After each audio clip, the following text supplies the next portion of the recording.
කඳු හෙල් අතර පිහිටි නිස්කලංක ගම්මානයක මහදැනමුත්තා තම විශ්වාසවන්ත නමුත් මෝඩ ගෝලයන් 5 දෙනා සමග සාමයෙන් ජීවත් වුණා. එක් පැහැබර උදෑසනක අසල ගමක තිබූ අපූරු ගැටලුවක් විසඳීමට මහදැනමුත්තා තීරණය කළ අතර ගෝලයන් පිරිසද ඉතා උනන්දුවෙන් ඔහු පසුපස ගියා. ගමන අතරතුර මහදැනමුත්තාගේ හැරමිටිය රැගෙන යන්නේ කවුද යන්න ගැන ගෝලයන් නොනවත්වාම වාද කරන්නට පටන් ගත්තා. ඔවුන් ගොවිපලක් වෙත ළඟා වූ අතර එහි සිටි කනගාටුවෙන් පසුවන ගොවියෙක් කැඩුණු වැටක් සකසා ගැනීමට ඔවුන්ගෙන් උදව් ඉල්ලා සිටියා. ගෝලයන් ඉතා උනන්දුවෙන් උදව් කිරීමට ඉදිරිපත් වුවත් ඔවුන් කලේ එළදෙනව කෙඩුණු වැටේම ගැටගසා වඩේ තවත් අවුල් කිරීමයි.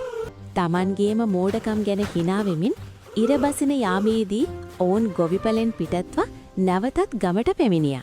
එදින රාත්‍රියේ තරු පිරුණු අහසයට වාඩි වී එදා වූ සිදුවීම් වලින් පාඩම් ඉගෙන ගනිමින් මහදැනමුත්තාගේ උපදෙස් කතාවලට ඔවුන් සවන් දුන්නා.